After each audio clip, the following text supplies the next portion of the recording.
মঙ্গলবার সকাল থেকে রিটার্নিং অফিসের কার্যালয় থেকে শুরু হয় ইভিএম, ব্যালট পেপার বক্স সহ বিভিন্ন নির্বাচনী সরঞ্জাম বিতরণ, যা বুঝে নেন প্রিজাইডিং কর্মকর্তারা। এদিন দুপুর 12টায় ব্রাহ্মণবাড়িয়ায় শুরু হয় ভোটের সরঞ্জাম বিতরণ।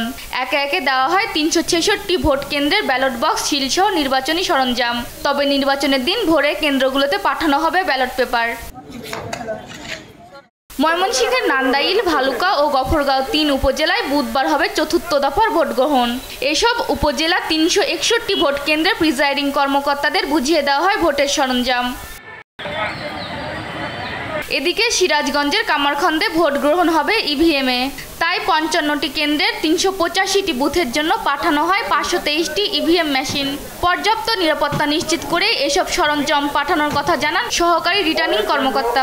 আগামীকাল যেহেতু ভোট হবে এবং আমরা মনে করি, আশা করছি যে আমাদের প্রত্যাশা যে খুবই সুষ্ঠু সুন্দর পরিবেশে এবং নিরপেক্ষভাবে ভোট হবে এবং শান্তিপূর্ণ পরিবেশে জনগণ স্বাচ্ছন্দ্যে ভোট দিতে পারবে। এদিকে যশোরের শান্তিপূর্ণ নির্বাচন অনুষ্ঠানে সর্বোচ্চ সতর্কতায় আইন শৃঙ্খলা বাহিনী। চিন্তায় বা মারামারি না হয় সেই জন্য আমরা কালকে নির্বাচনের প্রস্তুতি হিসেবে আমরা মালামালগুলো নিতে এসেছি। মোটামুটি প্রস্তুতি ভালো, শৃঙ্খলিত। এ ধাপে 27 জেলার 60টি উপজেলায় চেয়ারম্যান পদে লড়ছেন 251 জন প্রার্থী, ভাইস চেয়ারম্যান পদে 265 জন ও মহিলা ভাইস চেয়ারম্যান পদে 205 প্রার্থী প্রতিদ্বন্দ্বিতা করছেন। বুধবার 5144টি কেন্দ্রে একযোগে হবে চতুর্থ ধাপের নির্বাচনের ভোট গ্রহণ। নিউজ ডেস্ক, দেশ টিভি।